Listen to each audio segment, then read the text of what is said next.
Bonjour à tous, je suis ravie de vous retrouver pour ce 5e épisode de ma série sur l'éducation de Good. Et aujourd'hui, on va parler longue graine. Alors, les longues graines, c'est pas une étape obligatoire dans une éducation. Il y a des tas de gens qui éduquent et qui débourrent leurs équidés sans passer par l'étape longue graine. Et le résultat est le même, il n'y a pas une méthode qui est plus valide que l'autre. Mais moi, personnellement, j'aime beaucoup cette méthode et cet outil. Je trouve que c'est super intéressant, que c'est une bonne approche, une bonne introduction au travail monté. Parce que, tout simplement, ça permet d'introduire les mêmes codes, les mêmes gestes que en selle, sauf qu'on est à pied. Donc pour moi, c'est vraiment super pour faire une transition du sol à la selle. Pour ce qui est du matériel, moi j'ai choisi de faire le débourrage de Good sans mort, mais ce sont mes convictions personnelles. Bon, je ne peux bien sûr que vous enjoindre à faire l'éducation de votre équidé sans mort. Néanmoins, si vous voulez faire avec, il suffit de suivre exactement les mêmes étapes. Ensuite, il faut soit un surfait, mais alors attention, un surfait avec une gouttière. C'est vraiment important que la colonne vertébrale soit dégagée, même avec juste un simple surfait. Donc le premier prix d'un seul tenant, on oublie, il faut vraiment une gouttière. Même pour du travail à pied en longue graine, c'est important. Ou bien comme moi, une sellette d'attelage. Moi j'ai désolidarisé ma sellette du reste de mon harnais et ça me fait un parfait surfait avec les petites clés pour passer les guides. Et ça pour le coup, comme sur les sellettes d'attelage, il y a toujours une gouttière, c'est parfait. Et en ce qui concerne les guides justement, ma foi ça se trouve facilement partout. Le site Equiporse par exemple a beaucoup de matériel d'attelage, donc vous en trouverez forcément dessus. Mais après les grandes selleries mainstream comme Pad etc. font aussi des guides ou des longues graines. Ça se trouve assez facilement partout. Dans la vidéo, je mène au carré, mais vous pouvez tout à fait mener comme ça vous chante, soit comme à cheval, soit comme un cow-boy. Bref, il n'y a pas vraiment de manière homologuée, brevetée de tenir ces guides en longue graine, mais moi je mène au carré parce que j'en ai l'habitude à l'attelage et parce que j'aime beaucoup cette façon de mener. Et je vous renvoie vers ma vidéo sur le menage au carré que vous retrouverez dans la description et dans le petit i si vous voulez savoir le comment et le pourquoi de ce menage au carré. Sur ce, j'ai fini mes petites explications préalables, donc tout de suite je vous laisse avec mes séances de longue graine avec Good.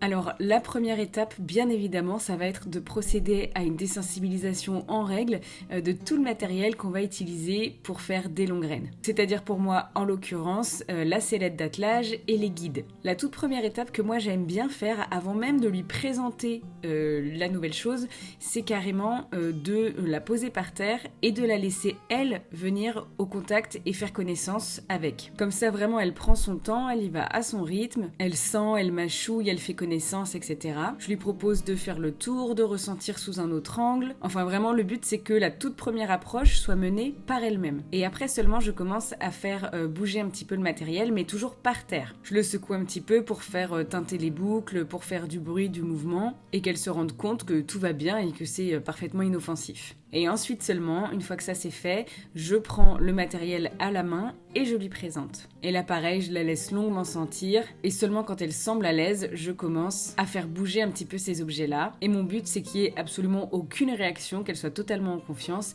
et je félicite bien fort quand c'est le cas. Quand on a validé cette nouvelle étape, je commence à passer le matériel sur son corps. En commençant par l'épaule et l'encolure qui sont les deux parties les plus faciles entre guillemets. Et je félicite bien parce qu'elle ne réagit vraiment pas du tout. Elle est totalement en confiance. Du coup, je peux poursuivre et aller un petit peu plus loin sur la croupe, sur les flancs, passer sous le ventre, toujours en félicitant bien au fur et à mesure. Il faut bien évidemment faire tout en symétrie et désensibiliser bien des deux côtés. Et quand elle est à l'aise avec ces nouvelles étapes et qu'elle ne réagit plus du tout, je peux commencer à aller toucher des parties de son corps qui sont un petit peu plus touchy, c'est-à-dire les jambes et la tête. Je continue de beaucoup récompenser entre deux et surtout, il ne faudrait pas hésiter à repasser à une étape précédente si votre âne montrait des signes d'inconfort ou carrément prenait peur. Si passer le matériel sur les jambes ça fait peur, on baisse d'un cran, on retourne faire les flancs, la croupe, et puis on réessaye. Ou même si les flancs, la croupe, ça fait peur, et on descend d'un cran, on refait l'épaule, l'encolure, et on réessaye. Vraiment, le but, c'est de respecter son rythme, de pas griller les étapes, et de vérifier que chaque étape est bien acquise et validée avant de passer à la suivante. Après ce petit moment tout en douceur, je vais monter un peu en énergie et commencer à vraiment agiter le matériel autour d'elle. Je vais le jeter par terre, je vais le faire traîner au sol, je vais l'agiter, enfin vraiment le but, c'est qu'elle n'en ait plus peur du tout, et qu'on ait vu et dédramatisé toutes les situations qui pourraient ensuite arriver au cours d'une séance de travail, quoi. J'insiste notamment vraiment pas mal sur les jambes. C'est pour moi un travail vraiment important parce que je veux qu'au cours du travail, si jamais il y a une prise de longe ou une prise de guide ou une prise de rêne ou peu importe, ce soit juste un non-événement et qu'elle ne panique pas et qu'elle ait déjà vu ce cas de figure et qu'elle sache que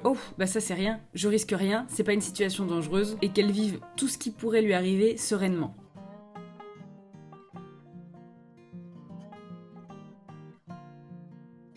Là, j'ai fait toute la désensibilisation avec les guides et je vais procéder exactement à la même chose et aux mêmes étapes, mais avec la sellette, parce que c'est pas parce qu'elle est ok avec une pièce d'équipement qu'elle va être ok avec toutes les pièces d'équipement. Je veux vraiment lui présenter une par une. Et une fois que la désensibilisation avec la sellette est ok, je vais commencer à la mettre en place sur son dos. Je la fais bouger un peu dans tous les sens pour pas qu'elle soit surprise au cas où ça arriverait.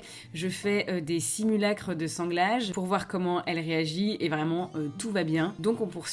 Je vais vraiment attacher la sellette, mais alors très lâche. Vraiment, je mets un trou histoire de dire, mais ça reste vraiment très lâche, elle est pas du tout serrée. Et je la laisse bien évidemment aller faire connaissance avec cet objet sur son dos. Et je félicite très fort cette non-réaction slash curiosité complètement positive. Et ensuite, je vais procéder à la désensibilisation de son arrière-main à ma personne.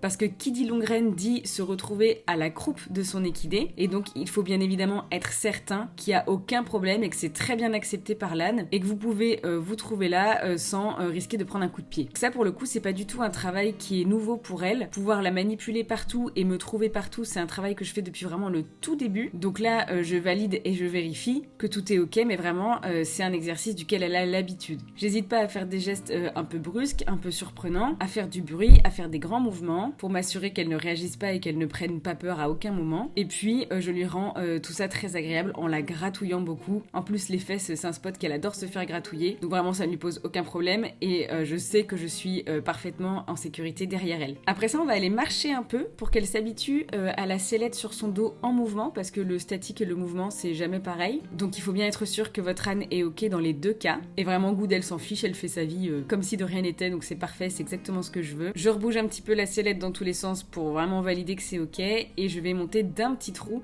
Donc là, sans être serré, ça va déjà être un tout petit peu plus ajusté pour qu'elle commence à prendre l'habitude d'avoir quelque chose d'un peu ajusté autour de sa cage thoracique. Et pareil, je refais quelques pas avec cette sangle un petit peu plus ajustée pour m'assurer que tout est ok, et ça l'est. Vraiment, pour Good, c'est une formalité, donc je vais même lui demander quelques petites foulées de trop pour voir si même à une allure un peu supérieure, elle est pas gênée, pas surprise, et comme vous pouvez le voir, tout va bien, donc je félicite fort.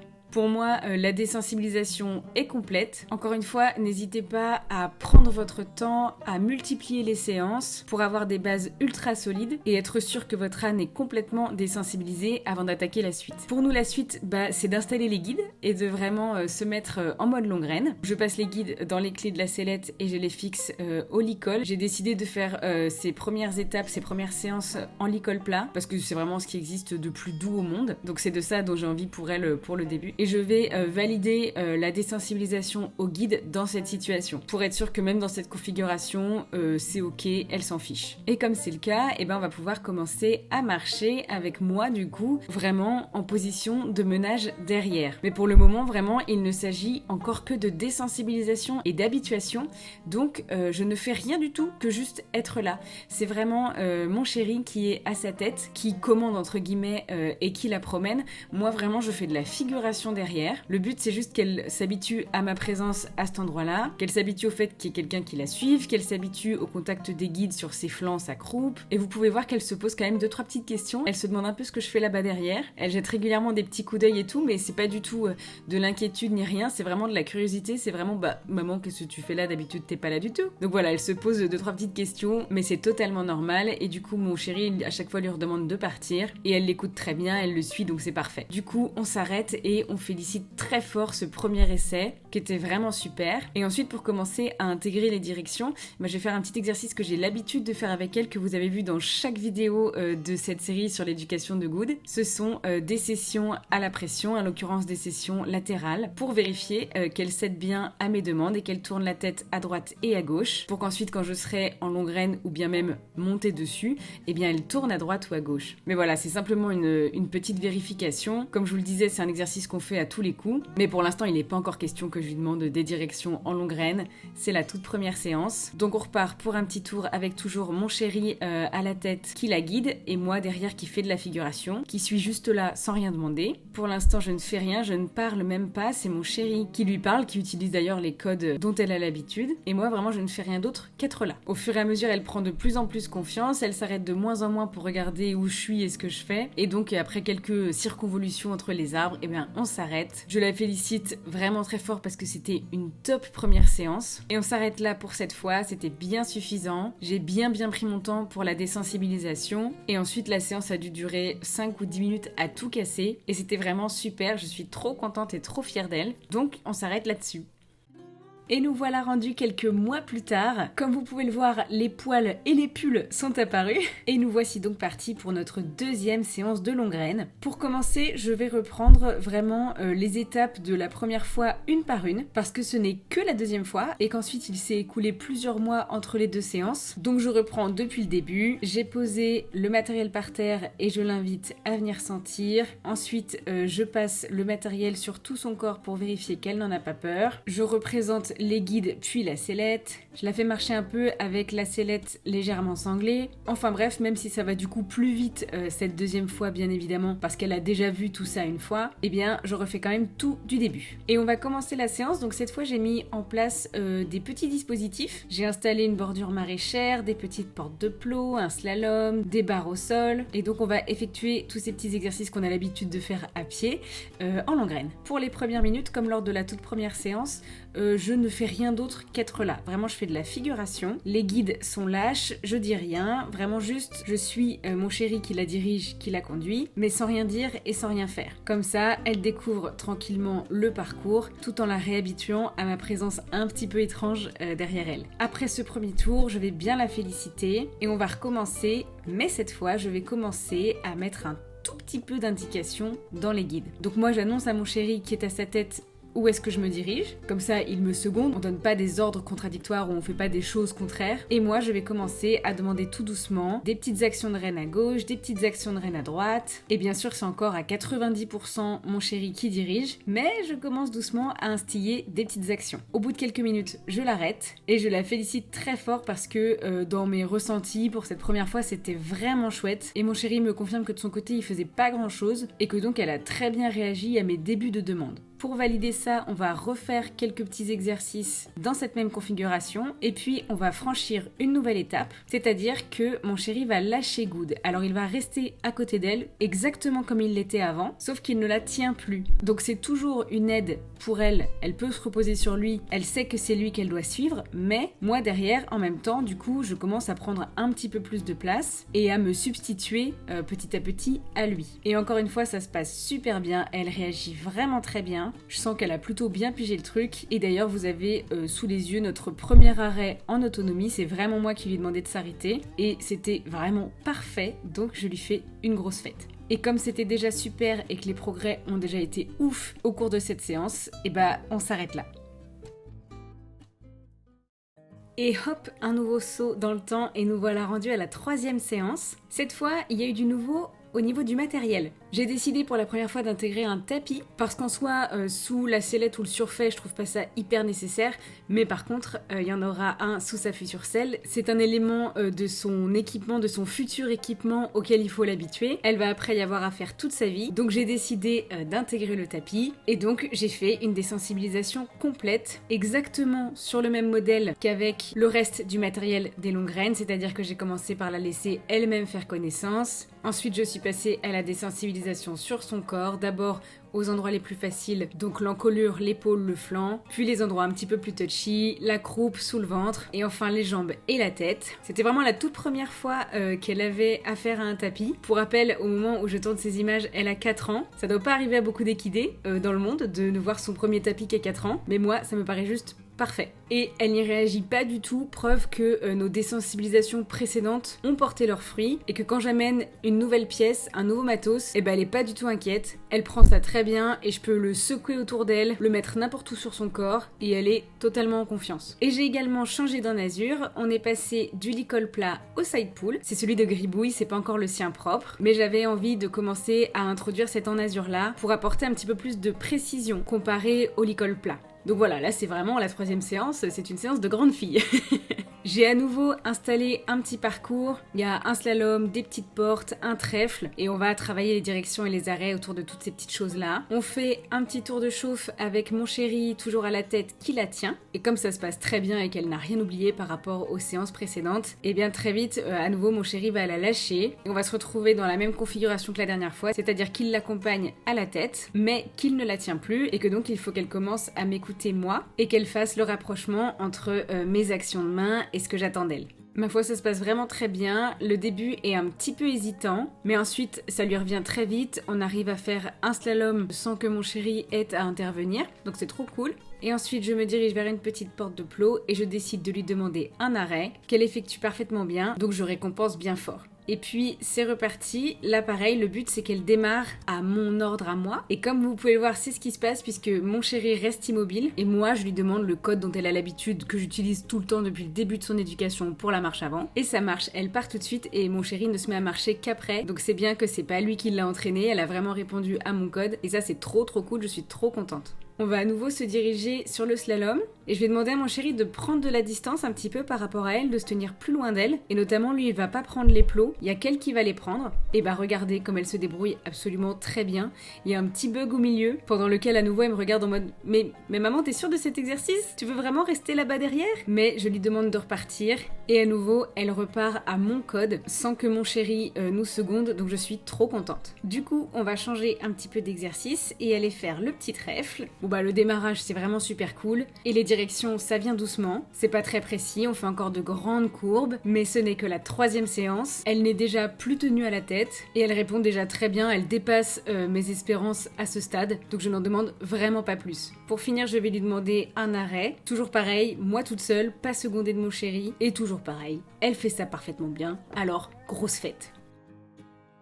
Après ça, on va franchir une nouvelle petite étape, on va faire nos premières foulées de trot en longue graine. Pour ça, mon chéri la reprend en longe, parce que pour le coup, on n'est pas encore au stade de faire ça en autonomie. Et là, à nouveau, je fais que de la figuration, c'est-à-dire que je suis, mais c'est mon chéri qui gère la vitesse, la direction. C'est vraiment juste pour l'habituer et pour qu'elle voit ce que ça donne, que de trotter en longue graine et de m'avoir derrière, qui la poursuit en quelque sorte, ou en tout cas qui me trouve derrière à une allure un peu plus vive. Et comme vous pouvez le voir, c'est encore une fois une formalité. Et pour finir, en beauté, cette séance qui s'est super bien passée, j'ai envie de tester nos premiers pas en autonomie. Donc je demande à mon chéri de nous laisser complètement. Et là, on fait tout toute seule, le départ, le slalom et l'arrêt à la fin. Et ben voilà, vous avez le résultat sous les yeux, vous assistez à nos premiers pas en longue graine en autonomie.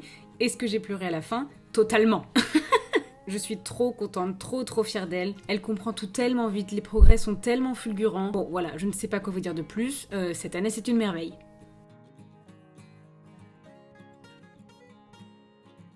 Et voilà, et après ça, il y a eu plusieurs séances pour affiner encore le travail et pour gagner en autonomie jusqu'à arriver à ce résultat, c'est-à-dire Good et moi qui nous débrouillons toutes seules comme des grandes. Et voilà, ça y est, les bases sont solides, j'ai des super directions, j'ai des super arrêts. Entre deux, comme vous pouvez le voir, elle a été équipée de son propre tapis à ses couleurs que ma sœur m'a gentiment offert. On arrive même maintenant à faire quelques petites foulées de trot en autonomie. Donc voilà, vraiment le travail est bien avancé. Je suis vraiment super contente et du coup là le but c'est de continuer encore à bosser un petit peu dans ce sens-là avant la dernière étape, l'étape ultime, c'est-à-dire les longues graines mais en extérieur, en balade.